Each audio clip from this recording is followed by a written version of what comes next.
जितकी वर्ष तुम्ही नात्यात असता तितकी वर्ष माणूस म्हणून तुम्ही वेगवेगळे सुद्धा घडत असता आणि एकत्र पण घडत असता.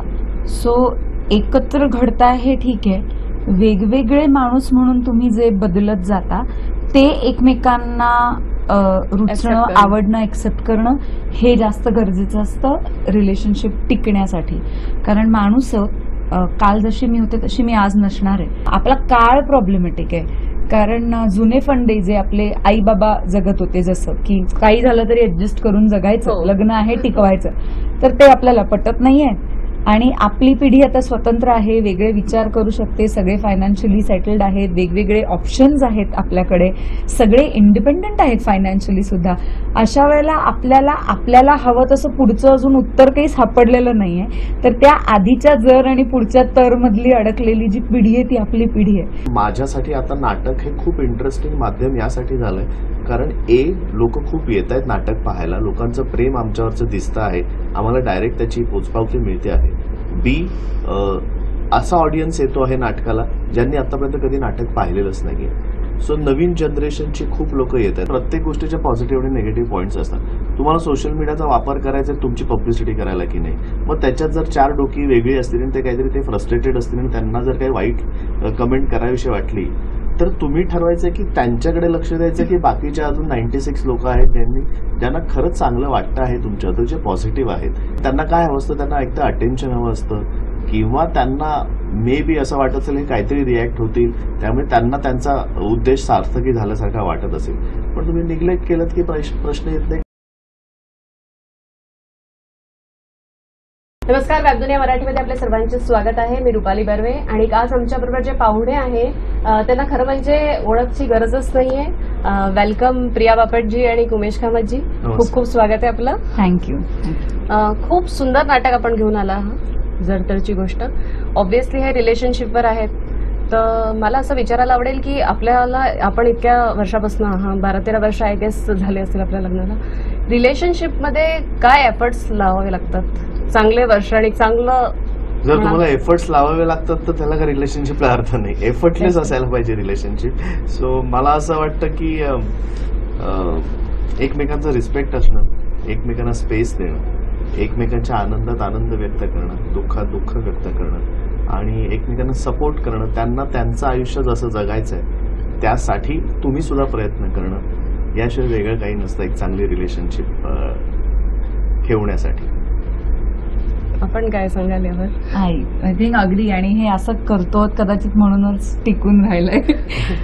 पण मला असं वाटतं की जे उमेश म्हणला तसं रिस्पेक्ट खूपच जास्त इम्पॉर्टंट आहे. आणि जितकी वर्ष तुम्ही नात्यात असता तितकी वर्ष माणूस म्हणून तुम्ही वेगवेगळे सुद्धा घडत असता आणि एकत्र पण घडत असता.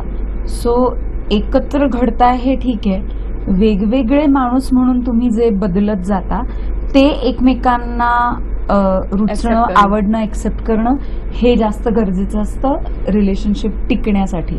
कारण माणूस काल जशी मी होते तशी मी आज नसणार आहे, 1 महिन्यांनी मी अशी नसणार आहे, मी 1 महिना अनुभव घेतल्यानंतर काहीतरी वेगळी असणार आहे. सो ते जे माझ्यात माणूस म्हणून झालेले बदल असतील तसेच माझ्या पार्टनरमध्येही बदल होतात. मग त्या बदलांची संगती जर घडली तर आय थिंक रिलेशनशिप चांगलं टिकतं. पण जसं आपण दोघं एकाच फील्डमध्ये आहात तर कॉम्पिटिशन ही आपोआप आलीच. आपण किती जरी नाही म्हटलं तरी असं नाहीये, असं नसतंच ना. मग तेव्हा एकामेकांना कसं सांभाळून चालायचं असतं?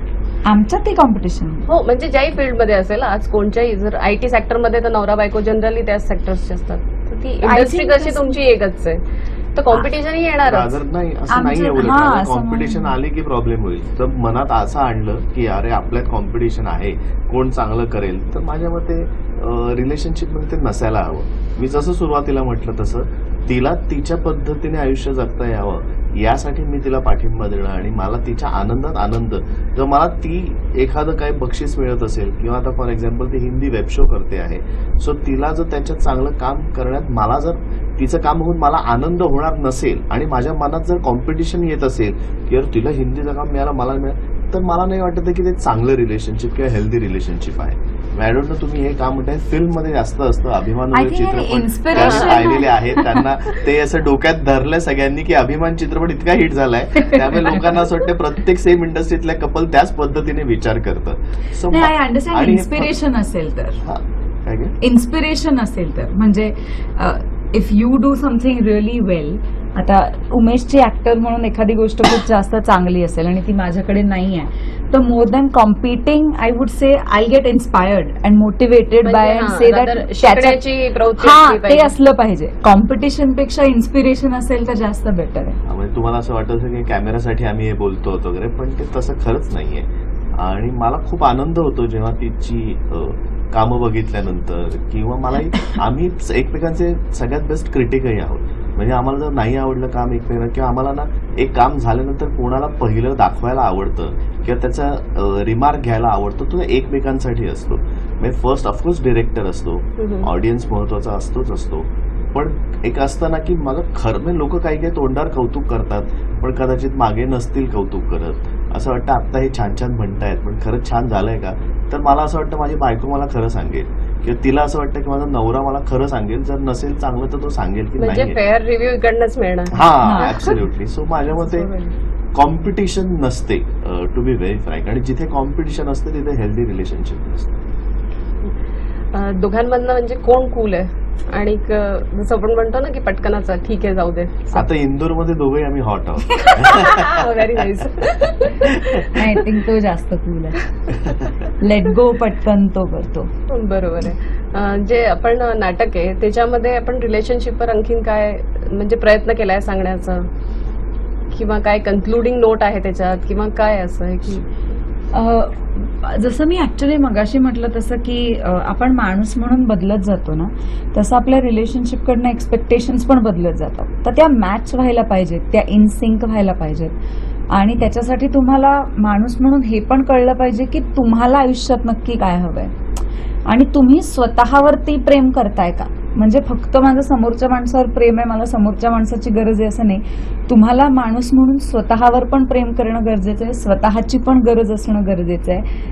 तर या सगळ्या इफ्स अँड बट्समध्ये आजची जनरेशन सगळ्यात जास्त अडकली आहे. कारण त्याच्यामध्ये एक नाटकात खूप छान वाक्य आहे जे आम्ही म्हणतो की आपल्या जनरेशनचाच प्रॉब्लेम, आपली चूक नाही आहे पण आपला काळ प्रॉब्लेमॅटिक आहे. कारण जुने फंडे जे आपले आई बाबा जगत होते, जसं की काही झालं तरी ऍडजस्ट करून जगायचं, लग्न आहे टिकवायचं, तर ते आपल्याला पटत नाहीये.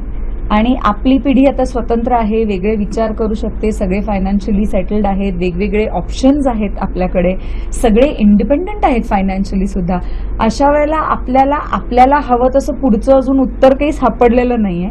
तर त्या आधीच्या जर आणि पुढच्या तर मधली अडकलेली जी पिढी आहे ती आपली पिढी आहे. सो मग अशा वेळेला तुम्ही कसं डील कराल स्वतः बरोबर किंवा रिलेशनशिपमध्ये, इज व्हॉट द जरतरची गोष्ट अबाउट. Very nice.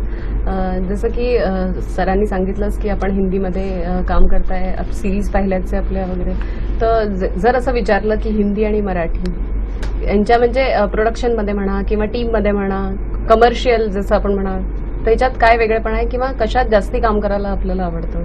असं काही नाही. म्हणजे मला मराठीत काम करायला आवडत नसतं तर मी एक सिनेमा आत्ता केला, तो केला नसता मी नाटक करत नसते. कारण नाटक मला असं वाटतं खूप जास्त मोठी कमिटमेंट आहे, कंटिन्युअसली करत राहावं लागतं. सो हा मुद्दा भाषेचा नाही आहे, मला असं वाटतं हा मुद्दा कायम गोष्टीचा आहे. मला एक अभिनेत्री किंवा नट म्हणून कुठली गोष्ट करावीशी वाटते आणि आता मराठीमध्ये आम्हाला एकत्र कुठल्या गोष्टीची निर्मिती करावीशी वाटते. सो माझ्यासाठी हे जास्त महत्त्वाचं आहे, भाषा महत्त्वाची नाही. ऑफकोर्स हिंदीमध्ये प्रोडक्शन लेवल जरा जास्त मोठी असते, सो सोयी सुविधा आणि स्पेस जास्त असते. म्हणजे मराठीमध्ये एक गोष्ट तुम्ही 20 दिवसांमध्ये शूटिंग संपत असाल तर हिंदीत तेच करायला तुम्हाला 40-45 दिवस मिळतात. त्यामुळे एका दिवसावरती असलेला कामाचा लोड कमी होतो. सो तेवढ्याच प्रोडक्शन वाईज गोष्टी आहेत, बाकी भाषा असा मला काही बॅरियर नाही. बरोबर. जसं आपलं नाटक, सिनेमा, वेब सिरीज म्हटलं किंवा मालिका म्हणा, तर या ज्या चारही गोष्टी याच्यातनं आपल्याला कोणतं असं वाटतं की हां हे करून म्हणजे एक मनालाही ऑब्व्हियसली की ऍज अ ऍक्टर सगळंच आवडणार, तरी त्यातनंही चांगलं कोणतं असं वाटतं की मजा त्यावेळेला येते. जे मी करत असतो ते माझं सगळ्यात आवडतं असतं. सो आता माझं सगळ्यात आवडतं नाटक आहे आणि नाटक मी सगळ्यात जास्त एन्जॉय करतोय. आणि ज्या पद्धतीने नाटकाला रिस्पॉन्स मिळतो आहे, रादर आता आम्ही ऑलमोस्ट 110 शोज झालेत आमचे, जर तरची गोष्ट आहे नाटकाचे, आणि 80% शोज हाऊसफुल झालेत, बाकीचे सुद्धा ऑलमोस्ट हाऊसफुल झालेत. सो माझ्यासाठी आता नाटक हे खूप इंटरेस्टिंग माध्यम यासाठी झालंय कारण लोक खूप येत आहेत नाटक पाहायला, लोकांचं प्रेम आमच्यावरचं दिसतं आहे, आम्हाला डायरेक्ट त्याची पोचपावती मिळते आहे. असा ऑडियन्स येतो आहे नाटकाला ज्यांनी आतापर्यंत कधी नाटक पाहिलेलंच नाहीये. सो नवीन जनरेशनची खूप लोक येत आहेत. म्हणजे आमचे निर्माते खूपदा सांगतात की तिकीट काढायला तिकीट विंडोवरती येतात आणि विचारतात जायचं कुठे आतमध्ये, कुठून जायचं आतमध्ये. सो इतका नवीन यंग ऑडियन्स सुद्धा आता नाटकाला येतोय, जो माझ्याकडे खूप महत्वाचा मला असं वाटतंय. सो नाटकाने तुम्ही मला असं वाटतं की जास्त काळचे हे असतं ना, ते तुम्ही एक तुमचा ऑडियन्स तयार करू शकता. सिरियल्स आणि हे टेम्पररी कुठेतरी काही काळासाठी असतात, डेफिनेटली त्याला रिकॉल व्हॅल्यू आहे, पण नाटक तुम्ही लाईव्ह परफॉर्म करत असता, नवीन ऑडियन्स तुम्ही गोळा करत असता तुमच्यासाठी. आज अनेक लोक आमची सिरीज बघून येत आहेत आणि काय हवं सिरीज बघितल्यामुळे त्यांना बघावंसं वाटतंय नाटक. हिचं सिटी ऑफ ड्रीम्स बघितल्यामुळे लोकांना थिएटरला येऊन प्रत्यक्ष पाहावंसं वाटतंय. सो आय थिंक सगळ्या माध्यमांचा फायदा सगळ्या माध्यमांना होतो, पण मी करंटली ज्या माध्यमात काम करतोय ते माध्यम माझं सगळ्यात आवडतं माध्यम असतं. खूप छान चांगली गोष्ट याच्यातनं म्हणजे मला हे सुचली की जी जनरेशन म्हणताय तुम्ही की यंग जनरेशन, तर मी त्याच्यावर येणारच होते की जसं भाषा आता आपण म्हणतोय ना, हळूहळू यंग जनरेशनला याच्यात काहीच इंटरेस्ट नाही, म्हणजे सुटलंच आहे नाटक जसं म्हणताय की जर येऊन त्याच्यात करताय. तर माझा हाही प्रश्न आहे की ती जनरेशन पर्यंत ही पुढे जाणार आहे का? जसं तुमचे आता जे चित्रपट पाहिले ते सगळे यंग याच्यावर आहे. आता अलिबाबावालाही जो होता तो, आणि जी सिरीज बद्दल आपण बोलला, तर त्यांनीच आपण यंग जनरेशनला कनेक्ट केलंय. बट अजून पुढच्या म्हणजे याच्याहूनही नंतर जे येणार आहे त्याला कसं कनेक्ट करणार या सगळ्याशी, कारण त्यांना भाषेबद्दलच प्रेम. बेसिकली जसं आम्ही म्हणत तसं आमची निर्मिती आम्ही ज्या नाटकाची केली आहे, आमचं म्हणणं होतं की आम्हाला जुनं नाटक करायचं आहे. आम्हाला या नाटकाच्या आधी खूप नाटकांच्या ऑफर्स आल्या की आपण जुनं एखादं चांगलं नाटक करूया, तुम्हा दोघांना मिळून आम्हाला करायचं आहे. अनेक चांगली नाटकं होती, पण we made it a point की आम्ही जुनं नाटक करणार नाही, आम्ही नवीन नाटक करू, आत्ताच्या जनरेशनला रिलेट होणारं नाटक करू, तो विषय जो आहे तो आत्ताच्या जनरेशनला रिलेट होईल असा करू, कंटेम्पररी नाटक करू, आत्ताची भाषा बोलणारं नाटक करू, तरच नवीन ऑडियन्स तुमच्या नाटकाला येईल. सो हा आम्ही प्रयत्न सतत करत राहिलो तर नवीन नवीन ऑडियन्स तुमच्या नाटकाला येतच राहील. सो आता बऱ्याचदा असं होतं की आणि काय हवं बघून जर तरची गोष्ट बघायला लोक येतात आणि ते येऊन म्हणतात की मी पहिल्यांदा नाटक बघायला आलो, आता मी पुढचं नाटक तुमचं नक्की बघणार. सो दादा एक गुड न्यूज आहे म्हणून आमचं अजून एक नाटक आहे, तर त्या नाटकाला ते म्हणतात दादा एक गुड न्यूजचा प्रयोग आहे ना, आता मी हे बघितलं, आता मी ते नाटक बघायला आलो. सो एकदा त्यांना त्या माध्यमाची गोडी लागली ना, त्या माध्यमात आवड निर्माण झाली की मग ते त्या माध्यमात गोष्ट बघायला परत येतील. पण त्याबरोबर मला असं वाटतं की मेकर्स, रायटर्स यांचीही रिस्पॉन्सिबिलिटी आहे की मला तेच जुने चघळलेले विषय न देता काहीतरी नवं द्यावं. आज मी 2024 जगते, तर मला माझ्या आजच्या जगण्याबद्दलचं नाटक बघायला आवडेल. मला स्वतःला सुद्धा जुनी क्लासिक्स झाली, त्यांचं छान होतं, ते सगळं उत्तम आहे, पण मग मी आजच्या 20 वर्षाच्या मुलाशी कनेक्ट कसं करणार? आज 5 आणि 8 वर्षाची मुलं येऊन नाटक बघतात, जर तरची गोष्ट. खरं ते नाटक तसं काही लहान मुलांचं नाहीये, पण ते येऊन नाटक बघतात कारण त्यांना जुनी गोष्ट जर त्याच्यात आहे तर ते नक्की. आणि काय बद्दल मला आवडेल सांगायला की म्हणजे त्याची ऑलरेडी म्हणजे पब्लिसिटी अशी माउथ पब्लिसिटी झाली, अरे यार तू बघितलंय का ते एपिसोड, तर त्याच्यामुळे की ते जनरेशन कनेक्टच त्यामुळे झाले. तुमचा जो प्रश्न आहे पुढची जनरेशन, तर त्याच्यात आणि काय हवं बघणारी खूप लहान मुलं नाटकाला येतात कारण ते आणि काय हवं पाहतात. सो आमचा कॉन्टेंट कुठेतरी अगदी 3 आणि 4 वर्षांपासून लोक पाहतात. कदाचित ती जी पिढी आहे ती आता नाट्यगृहामध्ये येते जुई साकेतला बघायला, की आम्हाला जे आणि काय हवंचे जुई साकेत दिसले ते मला लाईव्ह दिसणार आहेत म्हणून मी येते. पण म्हणून ते जेव्हा येतात आणि त्यांना जेव्हा नाटक आवडतं तेव्हा ते पुढच्या वेळेला आजीबाई जोरात सारख्या नाटकाला नाटक बघायला म्हणून जाते. सो ही खूप एक मोठी गोष्ट आहे आणि ते मला असं वाटतं की कलाकार आणि निर्माते म्हणून जर मला असं वाटतं की आपल्याकडे ती पॉवर आहे आणि जर आपल्याला असं वाटतं की आपण तितके लोकांपर्यंत पोहोचलेले कलाकार आहोत की आपण ह्याचा योग्य वापर करू शकतो, तर तो करायला पाहिजे माध्यम ग्रो करण्यासाठी. बरोबर आहे. पण मग याच्यानंतर एक रिस्पॉन्सिबिलिटी येते ना, की आपण हो. मग चांगलं तर चांगलं काही द्यावं, की ज्या हो. त्या जनरेशनला परफेक्ट आपलं आयडियल बसलं पाहिजे, की हा नाही असं वागायचं आहे. ऍब्सोल्युटली चांगलं. जबाबदारी आहेच, म्हणजे रादर त्याच जबाबदारीने आम्ही नाटकं करतो. मग हे नाटक निवडण्याच्या आधी आम्ही 30 ते 32 नाटकं वाचली आहेत आणि ज्याला आम्ही नाही म्हटलंय. गेली 2 वर्ष आम्ही नाटक चांगलं शोधत होतो आणि आम्ही जवळजवळ 30 ते 32 नाटकं वाचली. जर आम्हाला फक्त काहीतरी करायचं, चला आपल्याला बघायला येतातच आहेत लोक, तर आपण कुठलं तरी नाटक करूया आणि आपण एक करूया असं आम्ही केलं असतं तर कुठलं तरी एक वाईट नाटक आम्ही केलं असतं. पण we waited, we make we saw to it that will pick up something जे आम्हाला नाटक करायला पण आवडेल आणि आम्हाला प्रेक्षक म्हणून बघायला पण आवडेल. बरोबर आहे. आपलं नाटक आय थिंक हे पहिलंच आहे असं? नाही, दुसरं नवागडी नवराज्य 10-12 वर्षांपूर्वी तर केलं मग होतं. अजूनही म्हणजे इतके प्रयोग झाले त्याच्यानंतरही अजूनही स्टेजवर जायला काही थोडीशी धकधक वाटते, किंवा कॅमेरा समोर आला की अजूनही असं जाणवतं का? नाही, भीती नाही वाटत. असं काही खूप दिवसांनी प्रयोग झाला तर वाटते कारण मग असं वाटतं की आपल्याला आठवेल का सगळं.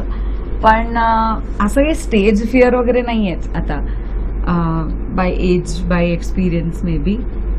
पण एक सतत वाटत राहतं की स्टेजवर जाईपर्यंत असं वाटत राहतं की आपण जे 110 प्रयोग करत आलोय तेच आपण आज 111व्या वेळेला तितक्याच नव्याने आणि चांगल्याने करू शकू ना. पण ते फक्त स्टेजवर येईपर्यंतच असतं. एकदा स्टेजवर आलं, लाईट्स ऑन असले की मग काय फरक नाही पडत. मग you live that moment and you just. शेवटला प्रश्न हा आहे की सोशल मीडियाबद्दल आहे, की सोशल मीडियावर जे आपण ऑब्व्हियसली आजकाल प्रमोशन काय आणि सगळं काय आपण सोशल मीडियाच्या थ्रू कनेक्टच असतो, पण त्याच्यावर जे पॉझिटिव्ह रिस्पॉन्स ऑब्व्हियसली आवडतीलच, पण निगेटिव्ह पण असतात कित्येकदा. तर त्याचा काही प्रभाव आपल्या मनावर किंवा कामावर किंवा कशा याच्यावरही पडतो का? नाटकाबद्दल काही निगेटिव्ह कमेंट्स नाही आले. हा नाही, मी नाही लक्ष देत, हा. मी इग्नोर करतो. Ignore is the best. हे मी रादर फार मी नसतोच त्याच्यावरती, असलो मी कामापुरता असतो. पण मला प्रामाणिक असं वाटतं की प्रत्येक गोष्टीच्या पॉझिटिव्ह आणि निगेटिव्ह पॉईंट्स असतात. तुम्हाला सोशल मीडियाचा वापर करायचा आहे तुमची पब्लिसिटी करायला की नाही, मग त्याच्यात जर 4 डोकी वेगळी असतील आणि ते काहीतरी ते फ्रस्ट्रेटेड असतील आणि त्यांना जर काही वाईट कमेंट करावीशी वाटली, तर तुम्ही ठरवायचं की त्यांच्याकडे लक्ष द्यायचं की बाकीचे अजून 96 लोक आहेत ज्यांना खरंच चांगलं वाटतं आहे तुमच्याबद्दल, जे पॉझिटिव्ह आहेत त्यांच्या. मला माझ्या आयुष्यात माझ्या आजूबाजूच्या लोकांकडे पॉझिटिव्हिटी पोचवायला आवडते, सो मला तशीच घ्यायलाही आवडते. त्यामुळे जर नेगेटिव्ह काही कमेंट असेल तर ताबडतोब निग्लेक्ट करायचं किंवा डिलीट करायचं किंवा लक्ष नाही द्यायचं, किंवा मी फक्त म्हणतोय त्याला काही महत्त्वच द्यायचं नाही तुम्ही, तर जेणेकरून त्यालाही कळेल की माझं इथे काही होणार नाहीये. कारण त्यांना काय हवं असतं, त्यांना एकतर अटेन्शन हवं असतं किंवा त्यांना मे बी असं वाटत असेल की काहीतरी रिॲक्ट होतील, त्यामुळे त्यांना त्यांचा उद्देश सार्थकी झाल्यासारखा वाटत असेल. पण तुम्ही निग्लेक्ट केलं की प्रश्न येत नाही, कारण खरंच बाकीचे चांगले कमेंट्स असतात ना. आपण आता प्रश्न सुद्धा बघा, तुम्ही विचारता निगेटिव्ह गोष्टींवरती, जर तुम्ही विचारलं एवढ्या पॉझिटिव्ह गोष्टी आहेत त्याच्याबद्दल तुम्ही काय हे म्हणता. सो मला असं वाटतं आपण तेच करायला हवं. आपण पॉझिटिव्ह गोष्टींचाच विचार करायला हवा, तरच आपण पॉझिटिव्हिटी पसरवू शकतो. खूपच छान, आपल्याबरोबर गोष्टी करून खूप छान वाटलं. वेबदुनिया मराठी करून आपल्या दोघांना खूप खूप धन्यवाद. Thank you so much.